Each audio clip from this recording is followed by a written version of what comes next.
से 3 लाइन बोले ले। कोई प्याज का बोरा गाता है तो कोई प्यार का सोटा गाता है, कोई प्यार का झटा गाता है। ये झटे झटी के चक्कर में सब बर्बाद है। बड़ी दूरी से आई है प्यारी का राजेश समझ तो भाला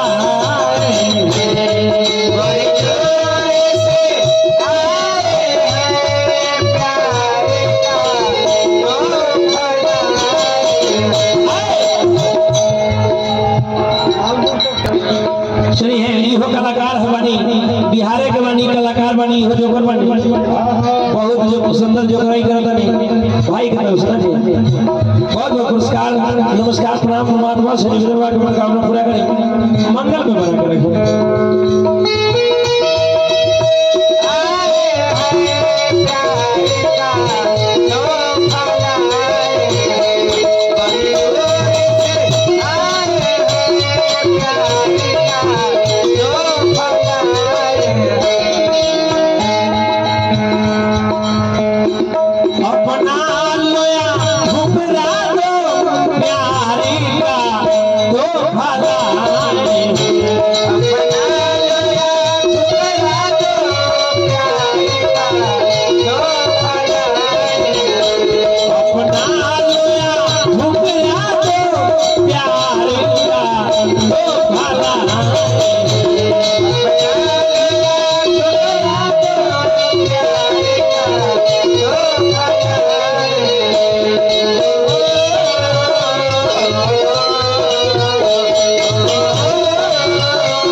सकलौड़ी निवासी वैशाली जिला पातेपुर प्रखंड लाल बाबू सोहनी जी की तरफ से बहुत बहुत रुपया पुरस्कार।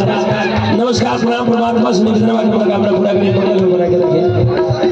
ए बाबू देखिए वो भाई कहाँ के बने रखे अपने बोलबे सरकार आए रामपुर जोगी चौक भाई की तरफ से ये भाई उधर क्षेत्र के बड़े भाई की तरफ से बहुत बहुत पुरस्कार है। जो दिलों के बनाते हैं वो तोरे नहीं जाते,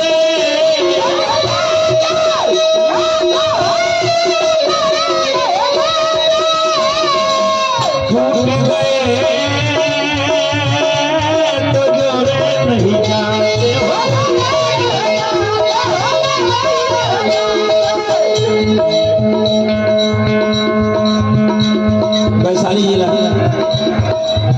वैशाली जिला के हमारे भाई बहुत सुंदर कलाकार बनी, वो कलाकार है, बहुत अच्छे कलाकार है, कार्यक्रम में जोकर वाला कलाकारी बहुत सुंदर करते हैं। भाई की तरफ से पुरस्कार 201 रुपया पुरस्कार। नमस्कार, प्रणाम, परमात्मा से निवेदन की मनोकामना पूरा करें, मंगल में बना के रखें। कहे के बात नहीं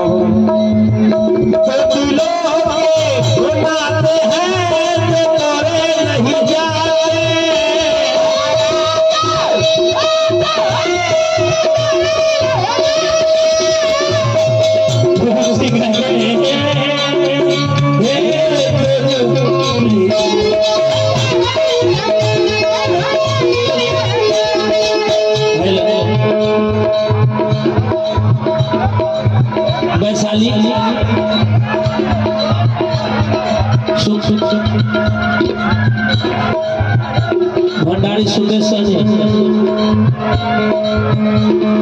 वैशाली पातेपुर सुकेश सहनी जी बहुत बहुत पुरस्कार देने।